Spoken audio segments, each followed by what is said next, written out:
Assalamualaikum warahmatullahi wabarakatuh. Di pertemuan kali ini, dalam pelajaran Bahasa Madura, kita akan belajar cema-cema struktur careta pendek. Jadi yang kita akan pelajari adalah macam-macam dari struktur cerita pendek atau cerita pendek, yaitu Bahasa Madura kelas 8 bersama saya, Miss Rizka. Tolong didengarkan dulu ya, Miss Rizka akan menjelaskan cema-cema struktur cerita pendek itu apa saja. Jadi di sini, ampun eja beragi eta je dalam cerita pendek beda struktur repon. Jadi dalam membuat cerita pendek itu ada yang namanya strukturnya. Jadi tidak boleh sembarangan dalam membuat cerita pendek itu.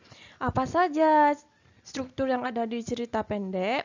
Coba dengarkan Miss Rizka ya. Kaprana struktur cerita pendek engki paneka tokoh. Ada tokoh. Latar otabe setting. Jadi ada latar juga atau setting. Sareng alur otabe plot. Jadi ada juga alur atau plot dalam cerita pendek. Sama dengan pelajaran bahasa Indonesia. Hanya saja di sini kita menggunakan bahasa Madura karena pelajaran yang kita pelajari saat ini adalah bahasa Madura. Struktur cerita paneka tontona acem-acem. Struktur cerita sapesan engki paneka tokoh. Ampon eja beragi eta jugen se eka maksud. Tokoh engki paneka panglako se abujud oreng keben otabe bareng se ngalame setong kadedian dalam cerita. Jadi, tokoh itu adalah seseorang atau hewan atau barang yang mengalami suatu kejadian dalam suatu cerita itu. Itu dinamakan tokoh. Nah, setelah tahu kalau tokoh itu adalah orang, hewan, atau benda yang mengalami kejadian di suatu cerita, sekarang tokoh itu dibagi menjadi dua. Coba dengarkan lagi. Tokoh paneka tentona juga macem-macem. Manabi tokoh se paling banyak sebut tor paling banyak cerita agi sambut tokoh utama. Jadi tokoh utama. Manabi tokoh sebut paling agi skala nah eka parloh semput tokoh tambeen. Jadi ada dua macam tokoh itu. Yang pertama tokoh utama dan yang kedua tokoh tambeen. Tokoh utama itu tokoh yang seperti apa? Tadi sudah disebutkan, tokoh utama adalah tokoh yang selalu disebut, paling banyak diceritakan. Beda dengan tokoh tambahan. Tokoh tambeen itu adalah tokoh yang diceritakan hanya sedikit, tidak seperti tokoh utama. Tokoh tambeen paneka ceritaake asebab beda kaina sareng tokoh utama.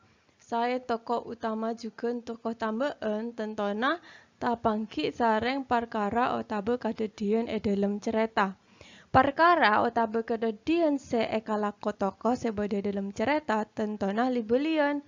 Asam bunga setong perkara otabe kadedian se ekalako tokoh sareng perkara otabe kadedian lainnya disebut alur otabe plot. Jadi ada yang namanya alur atau plot.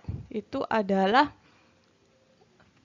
cerita atau perkara kejadian yang ada di dalam suatu cerita yang kontinu. Itu dinamakan alur otabe plot. Perkara otabe kedadian seekalako tokoh paneka tentona bede kenangenah sareng bede juga bektona.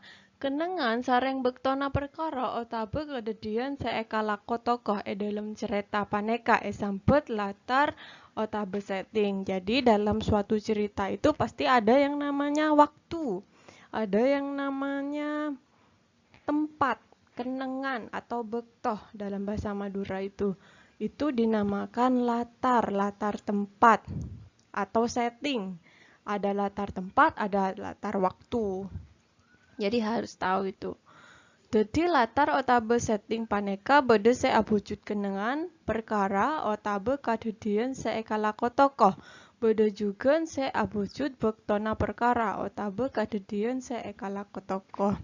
Jadi latar itu ada dua, yaitu waktunya dan yang kedua adalah tempatnya di mana. Nah, tugas kalian hari ini adalah kalian harus mencari cerita yang berbahasa Madura. Bisa di Google atau di buku kalian di waktu SD, tidak apa-apa. Jadi carilah cerita yang berbahasa Madura, kemudian tentukan tokoh utamanya siapa, tokoh tambahannya siapa, alurnya bagaimana, dan latar tempatnya di mana, waktunya kapan. Oke, terima kasih. Wassalamualaikum warahmatullahi wabarakatuh.